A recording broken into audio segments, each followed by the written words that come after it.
Perkenalkan, nama saya Hansen Utayan dengan 4232534. Di sini saya akan menjelaskan yang pertama itu kelas diagram. Adapun 3 kelasnya yaitu mahasiswa, petugas, buku. Kelas yang pertama mahasiswa dengan atribut NIM, tipe data string, nama, tipe data varchar, prodi, tipe data varchar. Adapun metode atau operasinya yaitu mencari buku, meminjam buku, dan login. Yang kedua yaitu kelas petugas. Adapun atributnya yaitu ID petugas dengan tipe data string, nama dengan nama petugas dengan tipe data varchar, jabatan dengan tipe data varchar. Adapun metodenya yaitu mengupload peminjaman dan login. Yang ketiga yaitu kelas buku. Adapun atributnya ID buku dengan tipe data string, nama buku dengan tipe data varchar, penulis dengan tipe data varchar. Adapun metodenya yaitu dibaca, dipinjam, dan dihapus. Adapun relationship-nya yaitu mahasiswa ke buku many to many melalui aktivitas meminjam. Aktivitasnya banyak meminjam, banyak mahasiswa bisa meminjam banyak buku. Petugas ke buku juga many to many untuk proses approval. Yang kedua yaitu activity diagram. Diagram ini menjelaskan alur login mahasiswa. Yang pertama itu mahasiswa mengakses website perpustakaan. Sistem menampilkan halaman login. Mahasiswa memasukkan username dan password.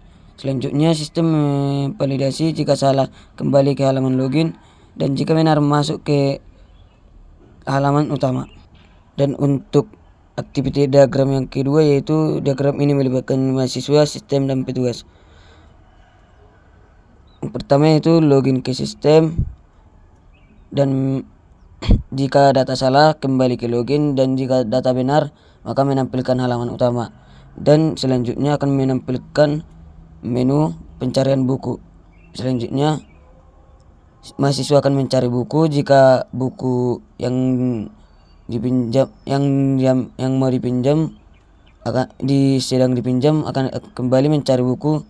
Jika tidak buku tersedia akan meminjam buku. Dan selanjutnya sistem akan mengirim notifikasi ke petugas dan petugas akan login. Jika data salah akan kembali login. Jika data benar menerima daftar permintaan peminjaman. Dan selanjutnya memeriksa mahasiswa, dan jika mahasiswa memiliki tunggakan tidak akan diterima atau selesai. Dan mahasiswa buku tersedia maka petugas akan mengapprove permintaan. Selanjutnya sistem akan membuat record loan, dan di sini ada port yaitu mengubah status meminjam dan menjadi dipinjam dan mengirim notifikasi ke petugas. Dan setelah itu peminjaman selesai. Dan nomor 3 yaitu sequence diagram, yaitu baris kehidupan atau lifeline mahasiswa, halaman login, cek user, halaman utama. Adapun alur sequence-nya yaitu mahasiswa membuka website, sistem menampilkan halaman login, dan setelah itu mahasiswa mengisi username dan password. Setelah itu halaman login mengirim data ke cek user. Jika valid, sistem mengembalikan status valid. Halaman login menampilkan halaman utama. Dan yang kedua yaitu sequence diagram pencarian buku. Adapun lifeline-nya yaitu mahasiswa, UI sistem, controller, dan database. Alurnya mahasiswa masuk ke menu pencarian. Setelah itu mahasiswa memasukkan kata kunci. Selanjutnya UI sistem mengirim data ke controller, dan controller melakukan query ke database, dan database mengembalikan daftar buku, dan UI sistem menampilkan daftar buku. Dan yang terakhir, jika mahasiswa memiliki buku, sistem menampilkan detail buku. Nomor 4 yaitu yang pertama penjelasan dari completeness, yaitu sebelum memasuki sebuah sistem, mahasiswa dan petugas harus login menggunakan username dan password. Dan sistemnya dijelaskan bahwa login wajib untuk semua pengguna sebelum mengakses sistem. Dan adapun kebutuhan kompler.